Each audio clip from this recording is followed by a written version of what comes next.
Opening ఏ restaurant day 18. ఈరోజు దేవుని పూజ కోసమని వుడ్తో బాక్స్ చేపించా. రెస్టారెంట్లోకి టేబుల్స్ రెడీ అయ్యాయి. వర్షంలోనే డెలివరీ చేశారు. టేబుల్స్ నేను కార్వా నుంచి తెప్పించా. Without visiting the shop, just phone కాన్వర్జేషన్లోనే ఆర్డర్ ఇచ్చాను. మ్యానుఫ్యాక్చరర్ కూడా నా ట్రస్ట్ని బ్రేక్ చేయకుండా నీట్గా చేసి ఇచ్చాడు టైంకి. అన్లోడ్ చేసి ఇంటికి వెళ్ళాక మ్యానుఫ్యాక్చరర్ కాల్ చేసి టేబుల్స్కి వ్రాపింగ్ తీయమని చెప్పాడు. బికాస్ వర్షం వాటర్ పడ్డాయి, వుడ్ ఖరాబ్ అవుతుందని. మళ్ళీ ఇంటి దగ్గర నుంచి షాప్కి వచ్చాను. ఈసారి సిస్టర్స్ కూడా హెల్ప్ చేయడానికి వచ్చారు. అందరం కలిసి వ్రాపింగ్ తీసేసాము. నెక్స్ట్ డే మార్నింగ్ ఇంటీరియర్ డిజైన్కి ఆర్డర్ చేసిన మెటీరియల్ వచ్చింది. నెక్స్ట్ షాప్లోకి లైట్స్ ఫిట్టింగ్ స్టార్ట్ చేసా. లైట్స్ నేను అమెజాన్లో తీసుకున్నా.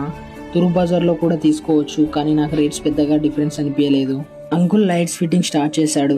నేను అంకుల్కి నాకు కావాల్సిన ప్లేస్లో పెట్టమని చెప్పాను. అలాగే అంకుల్ పైన లైట్స్ ఫిట్టింగ్ చేస్తుంటే కింద ఉండి లైట్స్ అందించాను. ఈరోజు అంకుల్ ఒక్కడే వచ్చాడు.